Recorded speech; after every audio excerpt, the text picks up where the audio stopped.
என் அன்பு குழந்தையே, நான் முருகன் உன்னிடம் பேச வந்துள்ளேன். திருச்செந்தூர் கடல் அலைகளின் ஓசையில், பழனி மலையின் மௌனத்தில், 6 படை வீடுகளின் பரிசுத்தத்தில் என் அருள் எப்போதும் உன்னுடன் இருக்கிறது. தங்கமே, உன் மனதில் குடிகொண்டுள்ள கவலைகளை நான் அறிவேன். இந்த பூவுலகில் வாழும் ஒவ்வொரு ஆன்மாவும் தன்னுடைய பயணத்தில் சோதனைகளை சந்திக்க வேண்டியுள்ளது. ஆனால் நீ தனியாக இல்லை என்பதை உணர்ந்து கொள். வேல் ஏந்திய என் கரங்கள் எப்போதும் உன்னை காக்கும் நிலையில் இருக்கின்றன. உன் வாழ்க்கையில் ஏற்படும் ஒவ்வொரு சவாலும் உன்னை வலிமையாக்குவதற்காகவே வந்துள்ளது.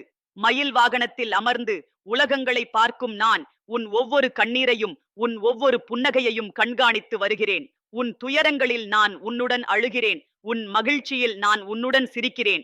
என் பிள்ளையே, உன் உள்ளத்தில் புதைந்துள்ள அந்த தெய்வீக சக்தியை உணர்ந்து கொள். ஒவ்வொரு மனிதனும் தன்னுள் ஒரு சிறிய கடவுளை சுமந்து கொண்டிருக்கிறான். அந்த உள்ளார்ந்த ஒளியை வெளிப்படுத்த நீ முயன்றால் உலகத்தின் எந்த இருளும் உன்னை தொட முடியாது. தியானத்தின் மூலம் உன் மனதை அமைதிப்படுத்து. காலை வேளையில் சூரியன் உதிக்கும் போது அந்த தங்க ஒளியை உன் இதயத்தில் கொண்டு வந்து சேர்க்க முயற்சி செய். மாலை வேளையில் மலர்களின் வாசனையை உன் ஆன்மாவில் உணர்ந்து கொள். இயற்கையின் ஒவ்வொரு அழகிலும் என் பிரசன்னம் இருப்பதை உணர்வாய். உன் கடந்த காலத்தின் பாவங்களை பற்றி கவலைப்பட வேண்டாம். பச்சாதாபம் கொண்ட இதயத்துடன் வரும் ஒவ்வொரு ஆன்மாவையும் நான் மன்னித்து அரவணைக்கிறேன். உன் தவறுகளிலிருந்து நீ கற்றுக்கொண்டு முன்னேறும் பாதையை தேர்ந்தெடுத்திருக்கிறாய். அதுவே போதுமானது. குடும்பத்தில் ஏற்படும் சிறிய மனஸ்தாபங்களை பெரிதுபடுத்தாதே. அன்பு என்பது பொறுமையின் மூலமாகவே வெளிப்படுகிறது. உன் துணைவரின் சொற்களில் கசப்பு இருந்தாலும் அவர்களின் இதயத்தில் உள்ள அன்பை உணர்ந்து கொள். சில நேரங்களில் வேதனையின் மூலமாகவே மனிதர்கள் தங்களின் அன்பை வெளிப்படுத்துவார்கள். பிள்ளைகளின் எதிர்காலத்தை பற்றி அதிக கவலை கொள்ளாதே. ஒவ்வொரு குழந்தையும் தன்னுடைய விதியை சுமந்து கொண்டு வருகிறது. நீ அவர்களுக்கு நல்ல மதிப்புகளை கற்றுக் கொடுத்தால் வாழ்க்கை அவர்களை சரியான பாதையில் நடத்தி கொண்டு போகும். உன் அன்பும் ஆசீர்வாதமும் அவர்களுக்கு கேடயமாக இருக்கும். வேலையில் ஏற்படும் சிக்கல்களை சாதாரணமாக எடுத்துக்கொள். எந்த ஒரு தொழிலிலும் ஏற்ற தாழ்வுகள் இருக்கும். உன் கடமையை நேர்மையாக செய்து கொண்டிரு. பலன் கிடைக்கும் நேரம் வரும்போது அது தானாகவே உன்னை தேடி வரும். அவசரப்பட்டு தவறான முடிவுகளை எடுக்காதே. பணம் என்பது வாழ்க்கையின் ஒரு பகுதி மட்டுமே, முழுமையல்ல. உன்னிடம் இருக்கும் செல்வத்தை நல்ல விதத்தில் பயன்படுத்து. ஏழைகளுக்கு உதவி செய். கோயில்களில் நல்ல காரியங்களுக்கு பங்களிப்பு அளி. இந்த வகையில் செய்யும் தர்மம் உனக்கு பல மடங்காக திரும்பி வரும். உன் உடல் நலத்தை கவனித்துக்கொள். இந்த உடல்தான் உன் ஆன்மாவின் வாசஸ்தலம். அதை பரிசுத்தமாக வைத்துக்கொள். எளிய உணவுகளை சாப்பிடு. தூய்மையான நீர் அருந்து. தினமும் சிறிது நேரம் உடற்பயிற்சி செய். இயற்கையின் மடியில் சிறிது நேரம் செலவிடு. இவையெல்லாம் உன் மனதிற்கும் உடலுக்கும் புத்துணர்வை அளிக்கும். நட்பில் எச்சரிக்கையாக இரு. உண்மையான நண்பர்கள் உன் துன்பத்தில் உன்னுடன் நிற்பார்கள். சுக காலங்களில் மட்டும் வரும் நண்பர்களை பற்றி அதிகம் எதிர்பார்க்காதே. சில மனிதர்கள் உன் வெற்றியை பொறாமையுடன் பார்ப்பார்கள். அவர்களிடமிருந்து தூரம் வைத்துக்கொள். ஆன்மீக வழிபாட்டை தொடர்ந்து கொண்டிரு. தினமும் காலையில் எழுந்து என் நாமத்தை ஜபி. மாலையில் விளக்கு ஏற்றி வணங்கு. விரதம் இருக்கும் நாட்களில் மனதையும் உடலையும் தூய்மையாக வைத்துக்கொள். இந்த வழிபாட்டின் மூலம் உன் மனதில் நேர்மறை சக்தி பெருகும். கோபம் வரும் நேரங்களில் பொறுமையை கடைபிடி. கோபம் என்பது ஒரு நெருப்பு போன்றது. அது முதலில் உன்னையே எரித்துவிடும், பின்னர் உன்னை சுற்றியுள்ளவர்களை எரிக்கும். அதற்கு பதிலாக மன்னிப்பு என்ற குளிர்ச்சியான மருந்தை பயன்படுத்து. மன்னிப்பு உன் எதிரிகளை நண்பர்களாக மாற்றும் வல்லமை கொண்டது. உன் வார்த்தைகளில் இனிமை இருக்கட்டும். கடுமையான சத்தியங்களையும் இனிய வார்த்தைகளில் சொல்ல முடியும். மனிதர்களின் இதயங்களை வெல்ல வேண்டுமானால் அன்பான மொழியே போதுமானது. கசப்பான வார்த்தைகள் உறவுகளில் விரிசலை ஏற்படுத்துவதுடன் உன் மனதிலும் எதிர்மறை எண்ணங்களை வளர்க்கும். இரவு நேரங்களில் நல்ல எண்ணங்களுடன் உறங்கச் செல். பகல் வேளையில் நடந்த நல்ல நிகழ்வுகளை நினைத்து மகிழ்ச்சி கொள். கெட்ட நிகழ்வுகளிலிருந்து கற்றுக்கொள்ள வேண்டியதை கற்றுக்கொண்டு அவற்றை மறந்துவிடு. இனிய கனவுகளுடன் உறங்கும் மனிதர்கள் புத்துணர்வுடன் விழித்தெழுவார்கள். உன் வீட்டில் அமைதியும் மகிழ்ச்சியும் நிலவ வேண்டுமானால் அதற்கு முதலில் உன் மனதில் அமைதி இருக்க வேண்டும். வீட்டின் தலைவியாக நீ இருந்தால் உன் மனநிலை முழு குடும்பத்தின் மீதும் பிரதிபலிக்கும். எனவே எப்போதும் நேர்மறையான எண்ணங்களை வளர்த்துக்கொள். திருவிழா காலங்களில் உற்சாகத்துடன் கொண்டாடு. ஆனால் அதிக செலவு செய்து வீண் பெருமை காட்ட வேண்டாம். எளிமையான கொண்டாட்டமே சிறந்தது. கடவுளுக்கு பிடித்தது உன் பக்தியே அன்றி உன் செல்வமல்ல. மலர்கள், நீர், பழங்கள் போன்ற எளிய பிரசாதங்களையே நான் விரும்புகிறேன். உன் அண்டை வீட்டாருடன் நல்ல உறவு வைத்துக்கொள்.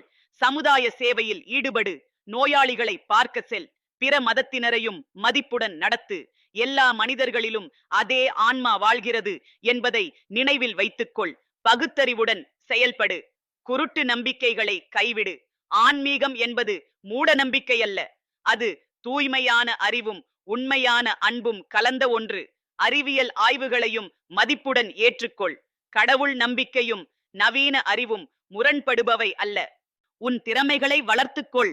கல்வியை தொடர்ந்து கொண்டிரு. புதிய விஷயங்களை கற்றுக்கொள்வதில் வயது எல்லை இல்லை. உன்னிடம் உள்ள கலை திறமைகளை வெளிப்படுத்து. ஓவியம், இசை, நடனம், எழுத்து என எந்த கலையாக இருந்தாலும் அது உன் ஆன்மாவை உயர்த்தும். சுற்றுச்சூழலை பாதுகாக்க உன் பங்கை செய். மரம் நட்டு வளர்க்க முயற்சி செய். நீர் வீணாக்காதே. மண்ணை மாசுபடுத்தாதே. விலங்குகளிடம் இரக்கம் காட்டு. இயற்கை என்பது கடவுளின் மற்றொரு வடிவம். அதை போற்றுவது இறை வழிபாடு போன்றதே. உன் கனவுகளை கைவிடாதே. வயது முதிர்ந்த பிறகும் புதிய லட்சியங்களை வைத்துக்கொள். வாழ்க்கை என்பது ஒரு பள்ளிக்கூடம் போன்றது. இறக்கும் வரை நாம் கற்றுக்கொண்டே இருக்க வேண்டும். உன் அனுபவங்களை இளைய தலைமுறையினருக்கு பகிர்ந்து கொள். மனதில் பயம் வளராமல் பார்த்துக்கொள்.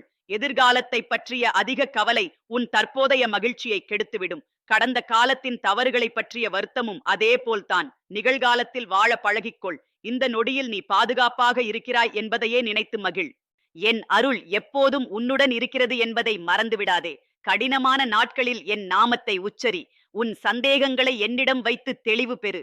ஆழ்ந்த தியானத்தில் நீ என்னுடன் நேரடியாக உரையாட முடியும். அந்த தெய்வீக தொடர்பு உன் வாழ்க்கையை முற்றிலும் மாற்றிவிடும். தங்கமே, இந்த வார்த்தைகள் உன் இதயத்தில் ஆழமாக பதிய வேண்டும். வாசித்து மட்டும் முடித்து விடாமல் அதன்படி வாழ முயற்சி செய். ஒரே நாளில் எல்லாவற்றையும் மாற்ற நினைக்காதே. சிறிது சிறிதாக படிப்படியாக உன்னை மாற்றிக்கொள். உன் வாழ்க்கையில் அதிசயங்கள் நிகழும். துன்பங்கள் தானாக விலகிக் கொள்ளும். மகிழ்ச்சி பெருக்கெடுத்து வரும். உன் குடும்பத்தில் நல்லிணக்கம் ஏற்படும். உன் பிள்ளைகள் நல்ல வழியில் வளர்வார்கள். உன் உடல் நலம் மேம்படும். உன் வேலையில் முன்னேற்றம் ஏற்படும். எல்லாவற்றிற்கும் மேலாக உன் ஆன்மா அமைதி பெற்று பரிபூரண மகிழ்ச்சியை அனுபவிக்கும். என் ஆசீர்வாதங்கள் எப்போதும் உன்னுடன் இருக்கட்டும். வேல் வீச்சு உன் பாதையில் உள்ள அனைத்து தடைகளையும் அழிக்கட்டும். மயில் வாகனம் உன்னை உயரங்களுக்கு அழைத்துச் செல்லட்டும். 6 முகங்களின் அருள் உன் வாழ்க்கையின் 6 பிரிவுகளிலும் வெற்றியை அளிக்கட்டும். ஓம் முருகா போற்றி போற்றி என்ற மந்திரத்தை உன் இதயத்தில் இடைவிடாது ஒலிக்கவிடு. என் அன்பு குழந்தையே, நீ எப்போதும் மகிழ்ச்சியுடன் வாழ்வாய். உன் வாழ்வில் அருள்மழை பொழிகிறது. அதை முழுமையாக ஏற்றுக்கொண்டு ஆனந்தத்துடன் வாழ்ந்து கொண்டிரு. என் பிள்ளையே, உன் பக்தியின் சுவை எனக்கு அமிர்தத்தை விட இனிமையானது.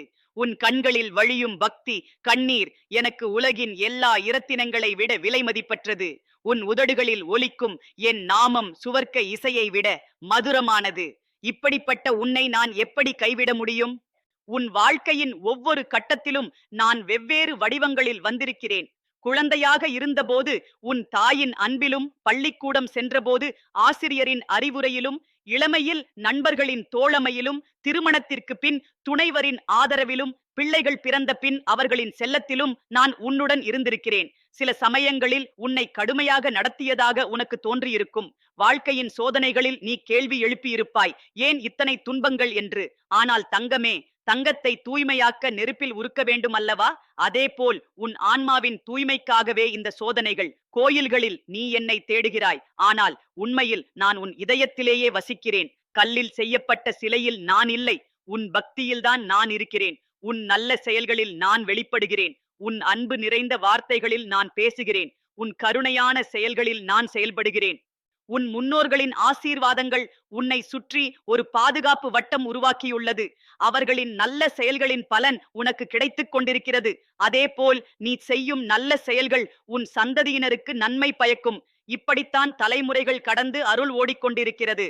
உன் உணவை சாப்பிடும் முன் என்னை நினைத்து நன்றி சொல். அந்த உணவு உன் உடலுக்கு சக்தி அளிப்பது மட்டுமல்ல, உன் ஆன்மாவிற்கும் பலம் கொடுக்கும். தூய்மையான எண்ணங்களுடன் சமைத்த உணவு அமிர்தத்திற்கு சமம். அதனால் கோபத்துடன் சமைக்காதே, அன்புடன் சமைக்க வேண்டும். மாதவிடாய் காலங்களில் பெண்கள் அசுத்தமானவர்கள் என்ற தவறான எண்ணத்தை கைவிடு. இது இயற்கையின் ஒரு அழகான பரிணாமம். இந்த காலத்தில் பெண்களின் உடலில் சிறப்பான சக்தி பிரவாகம் இருக்கிறது. அதனால்தான் அவர்கள் சிறிது ஓய்வு எடுக்க வேண்டும் என்று சொல்லப்பட்டது. ஆனால் அது அவர்களை தள்ளி வைப்பதற்காக அல்ல. உன் வீட்டில் வரும் விருந்தினர்கள் அனைவரும் என் அனுப்பிய தூதுவர்கள். அவர்களை அன்புடன் உபசரிக்க வேண்டும். சில சமயங்களில் அவர்கள் உன்னை சோதிப்பதற்காக வந்திருப்பார்கள். உன் பொறுமையையும் கருணையையும் பார்க்க வந்திருப்பார்கள். அந்த தேர்வில் வெற்றி பெற்றால் உன் ஆன்மீக வளர்ச்சி அடுத்த கட்டத்திற்கு செல்லும். உன் அடுத்த பிறவியை பற்றி கவலைப்படாதே. இந்த பிறவியையே நன்றாக வாழ்ந்து பார். ஒவ்வொரு கணமும் நல்லதை செய்ய முயற்சி செய். தீமையை தவிர். உண்மையை பேசு. பிறருக்கு உதவி செய். இப்படி வாழ்ந்தால் அடுத்த பிறவி தானாகவே நல்லதாக அமையும். அல்லது மோட்சம் கூட கிடைக்கலாம். தியானத்தின் போது மனம் அலைவது இயல்புதான். அதற்காக வருத்தப்படாதே. மெல்ல மெல்ல மனதை வசப்படுத்த முடியும். ஆரம்பத்தில் 5 நிமிடம் கூட கடினமாக இருக்கும். ஆனால் பயிற்சியால் மணிக்கணக்காக தியானம் செய்ய முடியும். தியானம் என்பது ஒரு கலை. அதை படிப்படியாக கற்றுக்கொள்ள வேண்டும். உன் கனவுகளிலும் நான் வருவேன். சில கனவுகள் எதிர்காலத்தை பற்றிய செய்திகளாக இருக்கும். சில கனவுகள் உன் அச்சங்களின் வெளிப்பாடாக இருக்கும். சில கனவுகள் என் ஆசீர்வாதங்களை தெரிவிப்பதாக இருக்கும். நல்ல கனவுகள் வந்தால் மகிழ்ச்சி கொள். கெட்ட கனவுகள் வந்தால் என் நாமத்தை ஜபித்து அவற்றின் தாக்கத்தை முறியடி. பௌர்ணமி மற்றும் அமாவாசை நாட்களில் விரதம் இருப்பது நல்லது. ஆனால் உடல் நலம் பாதிக்கும் அளவிற்கு கடுமையான விரதம் இருக்க வேண்டாம். உண்ணாவிரதம் என்பது உடலை வருத்துவதற்காக அல்ல, மனதை தூய்மையாக்குவதற்காக. எனவே மிதமான விரதமே சிறந்தது. பழங்கள், பால், தண்ணீர் அருந்தி விரதம் இருக்கலாம். உன் வீட்டில் துளசி செடி வளர். அதன் இலைகளை தினமும் சாப்பிடு. நீங்கள் மரம் இருந்தால் அதன் இலைகளை குளியல் நீரில் கொதிக்க வைத்து குளி. வேப்பம் பழம், கடுக்காய், நெல்லிக்காய் போன்ற இயற்கை மருந்துகளை பயன்படுத்து. இவை உன் உடலை நோய்களிலிருந்து பாதுகாக்கும். நவீன மருத்துவத்துடன் சேர்த்து பாரம்பரிய மருத்துவத்தையும் பயன்படுத்துவது நல்லது. சூரிய உதயத்தின் போது மற்றும் சூரிய அஸ்தமனத்தின் போது சில நிமிடங்கள் வெளியில் நின்று இயற்கையின் அழகை ரசி. அந்த நேரங்களில் காற்றில் சிறப்பான சக்தி இருக்கிறது. அதை உன் உடலிலும் மனதிலும் உறிஞ்சிக்கொள். இது உனக்கு புத்துணர்வையும் நேர்மறை எண்ணங்களையும் கொடுக்கும். கங்கை, நர்மதை, காவிரி போன்ற புனித நதிகளின் நீரில் குளித்தால் பாவங்கள் போகும் என்பது உண்மைதான். ஆனால் அது வெறும் நீரின் சக்தி அல்ல.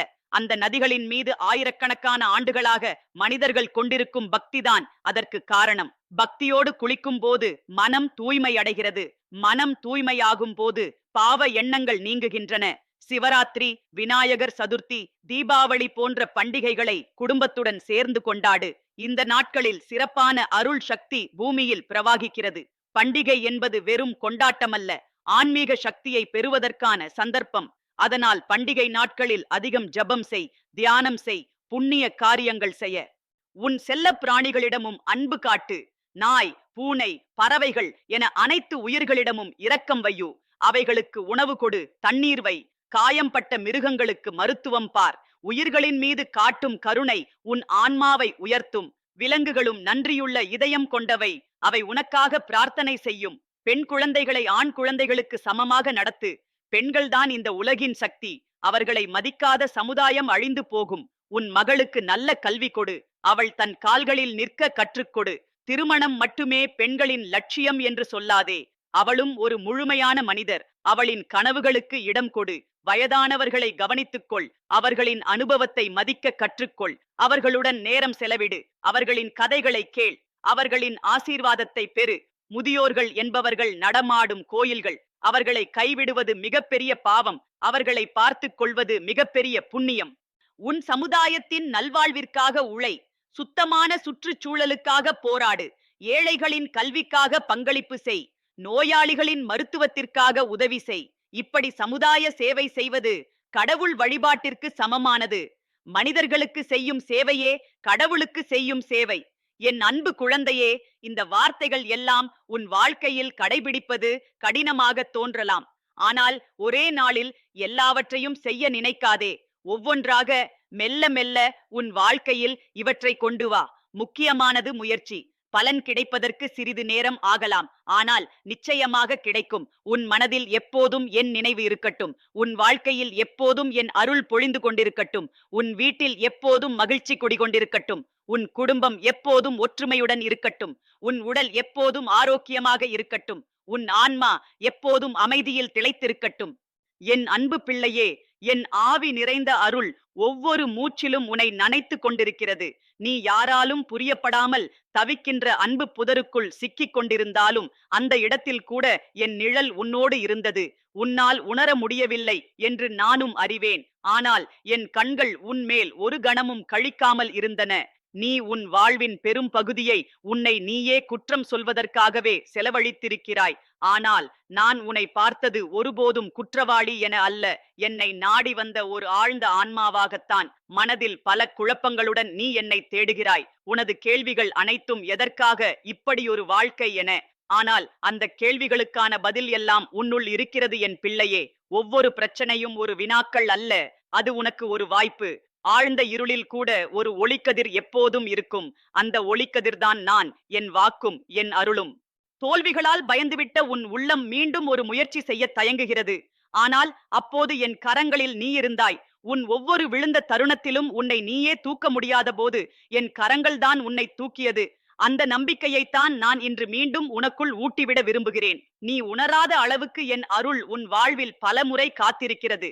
நீ அழுதபோது நான் அருகில் இருந்தேன். உன் விழிகள் என்னை காண முடியாமல் இருந்தது நிச்சயம். ஆனால் உன் கண்ணீரில் நான் இருந்தேன். உன் வீட்டில் அமைதி இல்லை என்று நீ புலம்புகிறாய். ஆனால் அந்த அமைதி வெளியில் கிடைக்காது என் பிள்ளையே. உன் உள்ளத்தில்தான் அது பிறக்க வேண்டும். ஒரு அக மகிழ்ச்சி உன்னை அடைந்தால் உலகம் கூட உனக்காக மாறும். அந்த மகிழ்ச்சி நீ திருச்செந்தூர் முருகனை நினைக்கும் அந்த ஒரு நிமிடத்தில் பிறக்கிறது. அந்த நிமிடம்தான் உன் வாழ்வின் திருப்பு முனை. அதற்காகவே நான் உன்னை அழைக்கிறேன். நீ விரதமிருந்த நாட்களில் என் மேல் கொண்ட நம்பிக்கை என்னை வலிமைப்படுத்தியது. அந்த வலிமையை நான் திருப்பித் தந்தேனே உனக்கு. அதனால்தான் நீ இன்னும் நிற்கிறாய். உன் எதிரிகள் பலம் கொண்டவர்கள் அல்ல. ஆனால் நீ அவர்களைப் பற்றி நீண்ட நாட்களாக சிந்திப்பதால்தான் அவர்கள் பலம் பெற்றார்கள். அதை நீ இப்போது நிறுத்த வேண்டும். என் வேல் உன் முன்னால் நிற்கிறது. அதற்கு பிறகு உனக்கு எதன் பயம்? உன் மனதிலிருந்து பயம் என்ற பாம்பு விலகி ஓடட்டும். என் அருள் என்ற அமுதத்தை மட்டும் உனது உள்ளம் பருகட்டும். நீ தேடிக்கொண்டிருக்கிற வருங்காலம் உன் முன்பே நிற்கிறது. ஆனால் நீ கடந்த காலத்தின் கதவுகளை மட்டும் பார்த்து கொண்டிருக்கிறாய். அந்த கதவுகளை மூடு என் பிள்ளையே. இனி திறக்க வேண்டிய கதவுகள் உன்னால் திறக்கப்படும். உனக்கு முன்பு ஒரு பசுமை வழி விரிகிறது. அந்த வழி உன்னை அழைக்கிறது. தயங்காமல் அந்த பாதையில் செல்லு. என்னை நம்பி பயணியாய். அந்த பயணம் ஒரு சோதனையாக தொடங்கலாம். ஆனால் அது ஒரு தேவார பாடலாய் முடியும். உனக்குள் தானே இருக்கிறது ஒரு சக்தி. ஆனால் நீ அதை மறந்துவிட்டாய். அந்த மறந்த சக்தியை மீண்டும் விழிப்பிப்பதற்காகவே இந்த உரையாடல். நீ உணர வேண்டும். உணர்வதற்கு முன் ஒரு நிமிடம் அமைதியாக உட்கார். கண்ணை மூடிக்கொள். என் பெயரை சுவைப்பட்டு உச்சரிக்கின்ற பொழுது உன் உடலிலும் உயிரிலும் ஒரு அலை எழும். அந்த அலை உனக்கு ஒரு புதிய கணம் தரும். அதில்தான் நீ தேடுகிற இன்பமும் இருக்கும். அதில்தான் நீ காணாத விசுவாசமும் இருக்கும். என் வேல் உனக்காக காத்திருக்கிறது. உன் எதிரிகள் கொண்டு வந்த மாயையை வெல்ல அதை நான் தயாராக்கி இருக்கிறேன். ஆனால் உன் நம்பிக்கையே என் வேலுக்கு சக்தி தருகிறது. நான் தான் உனது வழிகாட்டி. ஆனால் நீதான் உன் பாதையின் பயணி. அப்போதுதான் இந்த பயணம் பூரணமாகும். நான் உனக்காக உள்ள இடத்தில் நீயும் உன் உள்ளத்தை கொண்டு வர வேண்டும். இதுதான் என் ஆசை. என் அன்பு குழந்தை, என் திருமுகம் பார்த்து நீ அழுகிறாய் என்றால் உன் கண்ணீரை ஒவ்வொன்றும் என் மார்பில் விழுகிறது. அது மாறாக உன் புன்னகை மலரும் போது என் சபை முழுவதும் நறுமணம் பரவுகிறது. உன் மகிழ்ச்சி எனது வெற்றி. உனது நிம்மதி எனது அருளின் கனி. அதை நான் எப்போதும் உனக்காகவே வைத்துள்ளேன். நீ அதை நம்பிக்கையோடு விரும்பினால் மட்டும் போதும். என்னை நோக்கி உன் கரங்களை நீட்டு. என் அருள் விழும். உன் கனவுகளை மறந்து விட்டாயா? மறந்திருந்தால் இன்று மீண்டும் நினை. அந்த கனவுகள் தான் உன் வழிகாட்டி. அவை உனக்குள் தோன்றியவையே என்றால் அவை உனக்கே உரியவை. அந்த கனவுகளை நான் ஆசீர்வதிக்கிறேன். நீ பயப்படாதே. இந்த முறை விழுந்தாலும் நான் இருக்கிறேன். உனக்கு துணை நான்தான். நீ செய்த தவறுகளைப் பற்றி நீ உன்னை குறை சொல்லும் நேரத்தில் கூட நான் உன்னை மன்னித்து விட்டேன். வாழ்க்கையின் ஒவ்வொரு காலத்திலும் ஒரே ஒரு நம்பிக்கை போதும். அந்த நம்பிக்கை நான் தான் என்று உன் உள்ளம் உணரட்டும். என் பெயரை ஏற்கனவே சொல்லியிருக்கிறாய். இப்போது என் பாதையில் நட. உன் முடிவுகள் என் அருள் கொண்டு வந்தவை என்ற உணர்வு உனக்குள் பிறக்கட்டும். என் குழந்தை, உன் பிணிகளை நீ விட்டுவிடு. உன் உயிருக்கு தேவையானது பாசமும் அமைதியும். அது என் அருளில்தான் இருக்கிறது. பிறந்த நாளோ ஆனந்த நாளோ சோகம் நிறைந்த நாளோ நீ என்னை நினைக்கிறாய். ஆனால் நினைத்தவுடன் உனக்குள் ஏற்படும் மாற்றத்தை உணர்ந்திருக்கிறாயா? அதுதான் என் அழைப்பு. அந்த அழைப்பை விடுக்காதே. உன்னால் வாழ முடியும். வெற்றி பெற முடியும். நீ ஏற்கனவே வென்றுவிட்டாய். ஆனால் இன்னும் ஒரு சிறந்த வெற்றி உன் வாழ்வின் நிழலில் இருக்கிறது. அதை நான் வெளிக்கொண்டு வருகிறேன். என் அருள் தேடி வந்த உன்னிடம் ஒரு ரகசியத்தை நான் சொல்ல விரும்புகிறேன். என் பிள்ளையே, இது உலகில் யாருக்கும் தெரியாத ஒன்று. உன் வாழ்க்கையில் தொடர்ந்து நடந்த சில நிகழ்வுகள் ஒரு சோதனையின் வடிவில் வந்திருந்தாலும் அது உன் மீது எனது கவலை இல்லாமல் வந்ததல்ல. ஒவ்வொரு துயரத்திலும் உனக்கு கிடைத்துள்ள ஒளி எனது அருள்தான். நீ விழுந்த பிறகு எழும்பும் அந்த வலிமை என் பரிசு. நீ எப்போதும் நினைத்ததே தெரியுமா? ஏன் எனக்கு மட்டும் இப்படிதான்? ஆனால் உண்மை என்னவென்றால், அதே வினாவை நீ விட்டுவிடும் நாளே இன்று. உன் உள்ளத்தில் உன்னையும் விட அதிக நம்பிக்கை இருக்க வேண்டும் என எனக்கு தெரியும். ஆனால் வாழ்க்கையின் கோணங்களில் பலமுறை நீ பயந்தாய். அந்த பயத்திற்கு காரணமான சில நினைவுகளை நீ மூளையின் ஒரு மூலைக்குள் திணித்து விட்டாய். இப்போது அந்த நினைவுகள் சில நேரங்களில் கனவாக வந்தளிக்கின்றன. ஆனால் உனக்கு சொல்ல விரும்புகிறேன், அந்த கனவுகள் இப்போது உன்னை வலுப்படுத்தும் ஆயுதங்களாக மாறியுள்ளன. முந்தைய காலத்தில் உன்னால் தவிக்க வைத்த எண்ணங்கள் இப்போது உனது விழிப்புணர்வின் வேர்கள் ஆகின்றன. நீ நினைத்ததை விடவும் அதிகமாக உனக்கு நான் அருள் தந்திருக்கிறேன். ஆனால் அந்த அருளை பெறுவதற்கான மன அமைதி இல்லாத போது அது உனக்குள் தங்க முடியவில்லை. இப்போது நீ என் பக்கம் திரும்பியிருக்கிறாய். அந்த திருப்பம்தான் முக்கியம். அந்த திருப்பமானது உன் வாழ்வின் கதவுகளை திறக்கக்கூடியது. உன் ஆவி அழைத்த வேளையில் நான் வந்திருக்கிறேன். இது ஒரு தெய்வீக வேளை. அந்த நேரத்தில் உனது மனம் சமநிலையில் இருந்தால் நான் சொல்லும் ஒவ்வொரு வார்த்தையும் நீ உணர முடியும். உனது குடும்பத்தில் சிலரால் ஏற்படும் சிறு சிறு துன்பங்களை நீ பெரிதாக்கிக் கொள்ள வேண்டாம். அவர்களும் தங்கள் பயங்களை உன்னிடம் வெளியிடுகிறார்கள். ஆனால் நீ என் அருளை பெற்றவள். உனது வாயிலாகவே அவர்களும் அமைதியை பெறக்கூடியதாக இருக்கின்றனர். நீ அமைதியாக இருந்தால் அவர்கள் உன்னால் பாதிக்கப்பட மாட்டார்கள்.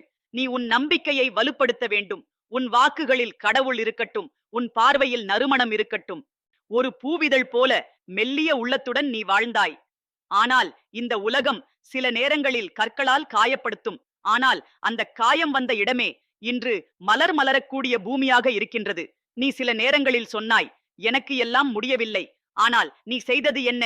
முடிக்க முடியாதது போல தோன்றியதையே நீ முடித்து விட்டாய். உன் உள்ளத்தில் உறைந்திருந்த சோகத்தையும் நீ சுமந்து வந்தாய். ஆனால் அந்த சுமை இனி நீ வைக்க வேண்டியதில்லை. பழைய பாவங்களை நினைத்து நீ மனதளவில் மனச்சாட்சியால் வருந்துகிறாய். ஆனால் என் பிள்ளையே, என் அருள் ஒரு தீர்வாகவே இருக்கிறது.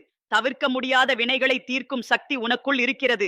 அந்த சக்தியை வெளிக்கொண்டு வர என் வேலானது உனது மனத்தின் வாயிலாகவே வேலை செய்கிறது. நீ உண்மையாய் மனம் திறந்து பேசினால் போதும், நான் உன் வீடு முழுவதும் நறுமணத்தை பரப்புவேன். நீ என் தெய்வ திருமேனியை எண்ணிக்கொள். என் சாமி திருப்பதியில் எப்படி விளங்குகிறோமோ அந்த நிமிடம் உனது வீட்டிலேயே விளங்கும். இப்போது நீ கேட்கிறாய், என் வாழ்வில் அன்பு ஏன் குறைந்து விட்டது? உண்மையில் அன்பு குறைவாக இல்லை. ஆனால் நீ உன் உள்ளத்தையே மூடியிருக்கிறாய். நீ ஒன்றை மறந்துவிட்டாய். நீ ஒரு பிள்ளை, நான் ஒரு தந்தை. நீ உன் இரு கண்களால் பார்க்க முடியாத அளவிற்கு பெரியதை நான் செய்கிறேன். அந்த வேலை நிதானமாக நடக்கிறது. அதை பொறுமையாக காத்திரு. அனைத்து சோதனைகளும் நீ சந்திக்க வேண்டியவை அல்ல. சில நேரங்களில் நீ வேண்டாம் என்றும் அதை உனக்குள் வரவழைத்திருக்கிறாய். ஆனால் இப்போது அதை அடக்கி, அதை அனுபவித்து, அதிலிருந்து செல்வாக்குடன் வெளியே வர வேண்டிய நேரம் இது. நீ எத்தனை வருடங்களாக நீண்ட இரவுகளில் ஏக்கத்துடன் உறங்காமல் தவித்திருக்கிறாய். அந்த இரவுகளுக்கான விடியல் இப்போது உன் வாசலில் காத்திருக்கிறது. அந்த வாசலை திறப்பது உன் நம்பிக்கையாக இருக்கட்டும். இப்போது உன் வாழ்க்கையின் புத்தகம் ஒரு பக்கம் முடிவுக்கு வருகிறது. ஆனால் அதற்கு பின் ஒரு புதிய அத்தியாயம் தொடங்கவிருக்கிறது. அந்த அத்தியாயத்தில் நீ ஒரு தோல்வியாளராக அல்ல, வெற்றியின் வெளிச்சமாக இருப்பாய். நீ எடுத்த ஒரு நம்பிக்கையின் முடிவே உன் குடும்பத்தையும் உயிர்த்து வைக்கும். நீ ஒரு புனித மூல ஒளி போல் உன் சுற்றத்தில் ஒளிரவிருக்கிறாய். அந்த ஒளியை அழிக்க யாராலும் முடியாது. அந்த ஒளி என் அருளின் மின்னல்.